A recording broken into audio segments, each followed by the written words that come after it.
urazi kubaho utazi ngo ibiriko biraba ku isi, ibiriko biraba muri quartier, ibiriko biraba mu gihugu, ibiriko biraba mu muryango n'ibiki. Uhura n'ivyo utazi, ugongana n'ivyo utazi. Ariko iyo umenya amakuru uramenya ivyo wirinda n'ivyo ukora nahuja. Niwabona sister wa canke mama wawe mu ndoto zawe ari karakuroga, nagazoba ari karakuroga. Iyo uryamye ugasinzira, hano ku isi uba wavuyeho, wagiye mu yindi si. Jewe iyo ngiye kuryama ngo masinzira, I don't sleep, ntago ndyama, mbanzi yuko ngiye nsinzire ndashiftinze, mvuye mu isi ngiye mu yindi. I'm not there. Sivuga ngo ngiye kuryama nsinzire, no. Nzi yuko iyo ndyamye imihemu yanjye sigara ikora, my spirit is working, nisinigera ndyama. Uwo munsi uzobona umukozi w'Imana ariko aragukarira mu ndoto, uzomenya ko hariho ivyaha wakoze biriko biragutandukanya n'ubwiza bw'Imana.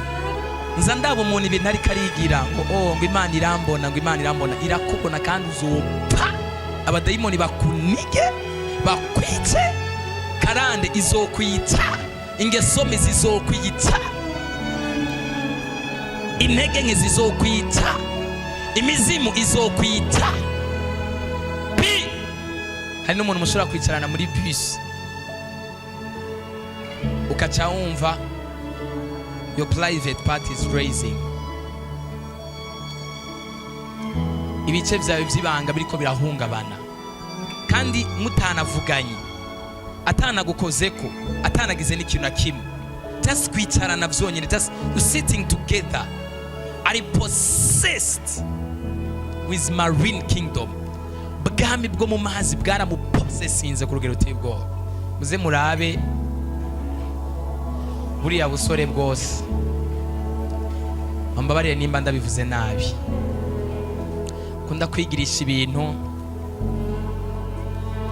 busohora indimi. Umuntu w'umugabo usohora ururimi kabona gasura ibintu kariko karigira, vuga ni uyu muntu azobamo umugabo, azovamo umuntu muzima. What is it happening? Umukobwa nawe yabona ngo ujya muhunga arashushe, ujya muhunga aratesa, ngo winjiwemo. Hari abahungu bavugisha umukobwa agatwagwa akagenda ku buryo yoroha, kandi bariko baramuganiriza gusa. Fatira kuri snap, asohora indimi. Simuze ko bose baba bari possessed, mugabo many of them, benshi asohora indimi, agira iki, ashaka kugira ibintu byo kuginwa no ngira n'usazi, gira utuntu ntago muza mubabona. Umuntu w'umugabo uragira muri video nyene wigira ibintu. That is the possession of marine. Mwanya wose no, that is a spirit. That is not normal. That is a spirit. Yigira ibintu baduza amapantaro, they make things. Ari ibintu bimwe bavuga ngo ni imyaka agezemwo. No, that's not age. It's not age. Nagari imyaka is possession.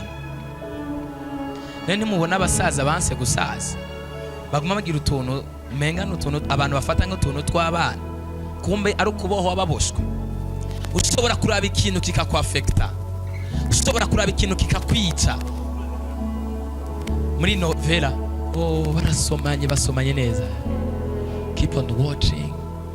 Iyo ufise amaso manini udakoreshejwe n'imhemu y'Imana, koreshwa n'imhemu ya Satani.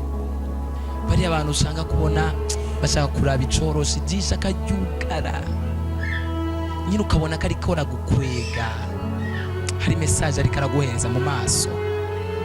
Kijya n'ikimenyetso giteye ubwoba ca marine spirit. Abakobwa nabo ngo mbega umuhungu araba neza, yo araba icoroshi ako, oh my God, this ndakunda ukuntu araba ngo akajisho kamwe arakugara, gakanira kakakugurura ako kamwe. That's the ndiko ndavuga ko ari ivyo gukura mwinda is something terrible.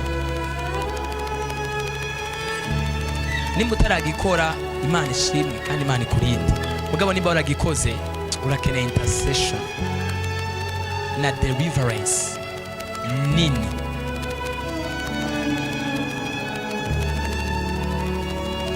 Nimba uri umuhungu ukaba warahanuye umukobwa gukura mwinda umutegetse, menya yuko nawe ukeneye deliverance nini. Umurozi ntuzomubona imbere yawe umusabe ngo mbabarira. No, call fire. Hamagara umuriro. Ntuzobone watewe ngo wicare ngo natewe kumbure ngo reka ndindire ndabuko biza kugenda. Urindire urabuko biza kugenda. You are dying. Wewe uri kurapfa. Ubuse hari umuntu n'umwe yamenye Imana ataciye mu byaha?